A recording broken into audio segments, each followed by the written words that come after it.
सदन के माननीय सदस्यों की सिंसियरिटी निश्चित तौर से सराहनीय है।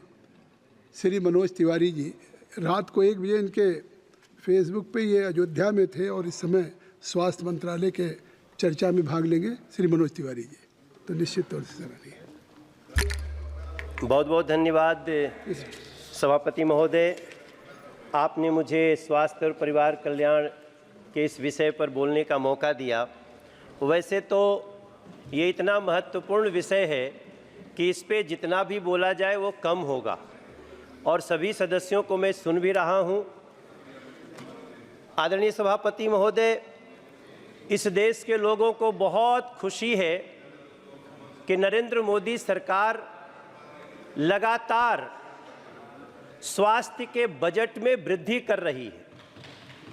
इस बार भी कई लोगों की बातचीत में आया है कि जो स्वास्थ्य का बजट पिछली बार 80,517 करोड़ था, अब वो 90,958 करोड़ का बजट है। सभापति महोदय, ये बताता है कि सरकार स्वास्थ्य को लेकर के कितनी गंभीर है। और उसमें भी एक समय था जब इसी सरकार में हमने देखा था कि स्टंट जो लाखों रुपए का होता था और उस स्टंट को नरेंद्र मोदी जैसे प्रधानमंत्री ने, जो गरीब घर से आते हैं, गरीबों के दिल की बात समझते हैं, और इस देश में स्टंट उसकी कीमत मात्र 26,000 कर दी गई थी, जिसके कारण आज गरीब से गरीब घरों में भी लोग इस हृदय के समस्याओं को दूर करने के लिए अब सक्षम हो रहे हैं। यही देश है सभापति महोदय। मेरे क्षेत्र में 20 जनौषधि केंद्र खुल चुके हैं। हमारे यहाँ दिल्ली के सांसद साथी हमारे सब बैठे हैं। दिल्ली में जनौषधि केंद्र के खुलने से जो दवाई 600 रुपये में एक पत्ता मिलती थी, वही दवाई लगभग 60 रुपये में मिल जाती है, मात्र 60 रुपये में। और इस बजट में वैसे तो बहुत सारी बातें हैं, लेकिन एक ऐसा प्रावधान किया गया है जिसने खुशी के आंसू लाए हैं उन लोगों के मन में, उनके आंखों में, जो लोग कैंसर से पीड़ित होते थे या उनके परिवार के लोग कैंसर से पीड़ित होते थे।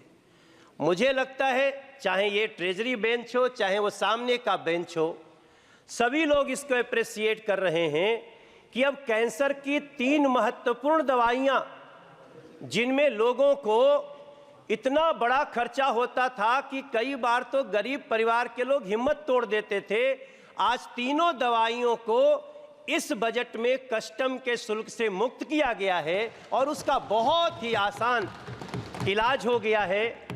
मैं अपनी बात को बहुत लंबा नहीं करूंगा सभापति महोदय। मैं एम्स का गवर्निंग बॉडी का मेंबर हूं और मैं पिछले 4 साल से उसके साथ काम कर रहा हूं।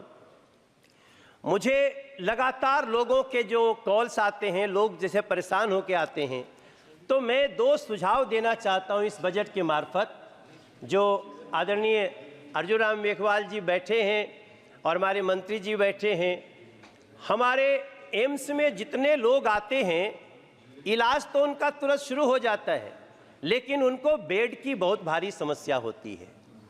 इसके तहत जो लोग उनको लेके आते हैं, जिसका इलाज शुरू हो गया, वो सड़कों पे सोते हैं सभापति महोदय।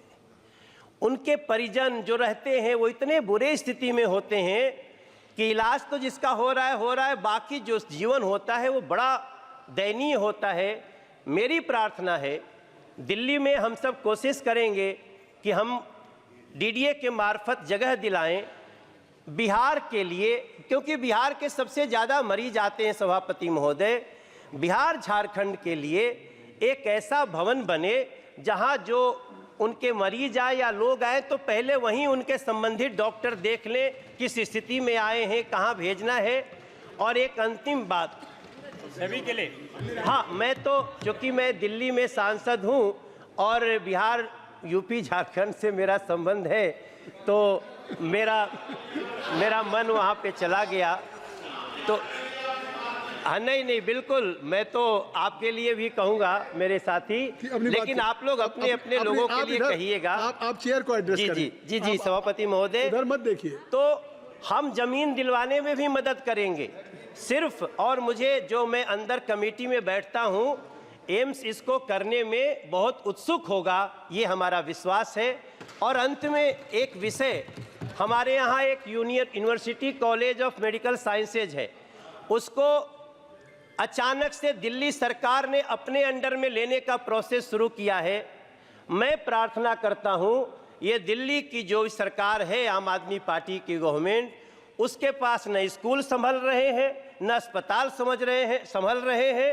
मैं प्रार्थना करता हूं चेयर के थ्रू मंत्री जी से कि हमारे university college of medical sciences को, UCMS को दिल्ली सरकार में न जाने दिया जाए, कृपया जहां है वहीं रहने दिया जाए, ताकि बच्चों की जिंदगी बन सके। मैं इस चर्चा में भाग लिया, बहुत बहुत धन्यवाद। धन्यवाद।